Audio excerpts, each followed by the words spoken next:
Thank you, Mr. President.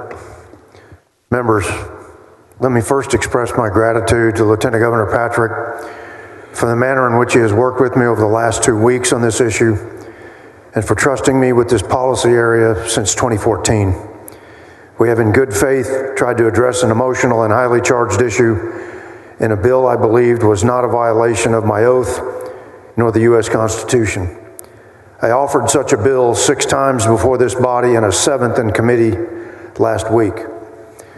In his capacity as the presiding officer, he reassigned the bill from me and the Border Security Committee out of respect for the majority view within the Senate Republican caucus that wanted to pass a bill, and recognizing that my view of my oath and constitutional construct of the relationship between the federal government's specified duties and the state's authority was in the minority view.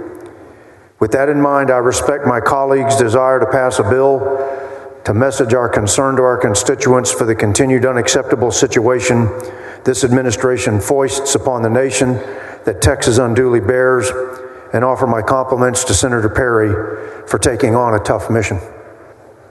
Members, let us consider carefully our actions. Article 6 of the U.S. Constitution says the senators and representatives before mentioned and the members of the several state legislatures shall be bound by oath or affirmation to support this Constitution. Emphasis, mine is added. The oath that we take that says we will support the U.S. Constitution and the laws of this state is prescribed by Article 6, and that we will bear true faith and allegiance to the same. President Washington, in his farewell address, asked, "Where is the security for property, for reputation, for life, if the sense of religious obligation deserts the oaths?"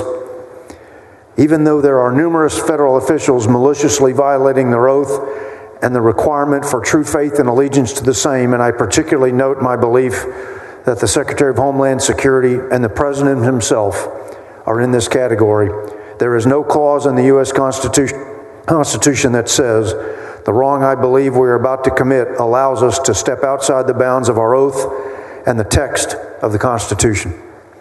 The oath is not an administrative formality of holding office. As President Washington said, it is a sacred obligation. There is not only a separation of powers among the lateral branches of government, the legislative, executive, and judicial. There is also a vertical separation of powers between federal and state government. The 10th Amendment to the U.S. Constitution reads, "The powers not delegated to the United States by the Constitution, nor prohibited by it to the states, are reserved to the states, respectively, or to the people." The truth of the matter is that Article 1, Section 8 of the U.S. Constitution says that the Congress shall have power to establish a uniform rule of naturalization. That clause specifies all power and responsibilities for immigration is delegated to the federal government. Members, that is why all my attempts to carry this legislation and the bill language therein had the proper federal authority responsible for disposition and deportation of those that we detain. The House has messaged this bill as the strongest border bill, but I believe that belies what is really happening here. For present ease of messaging, we are creating a false expectation of a bill as a solution that is decidedly outside the bounds of the constitutional construct which I have explained. Should the House bring us a bill in the future that is messaged as the strongest law enforcement anti-crime bill, should we pass it, even if it contains elements that vacate the 4th or 5th Amendments, as this one vacates the 10th Amendment and Article 1, Section 8 of the U.S. Constitution? For the short-term messaging gain between our two chambers during this election season, we are setting a terrible precedent for the future by invalidating our obedience and faithfulness to our Constitution. President Biden's failure to obey his oath does not compel us to violate ours. Instead, it compels our federal representatives to constrain him and for the electorate to remove him in the coming year.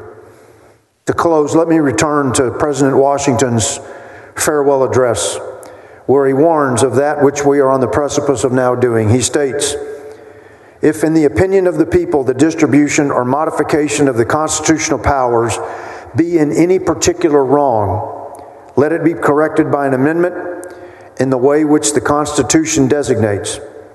But let there be no change by usurpation, for through this, in one instance, may be the instrument of good. It is the customary weapon by which free governments are destroyed. I believe we should heed the warnings of our nation's first president. Thank you, members, for your time and attention. Mr. President, I move that my remarks be reduced to writing and entered in the journal. Thank you, members.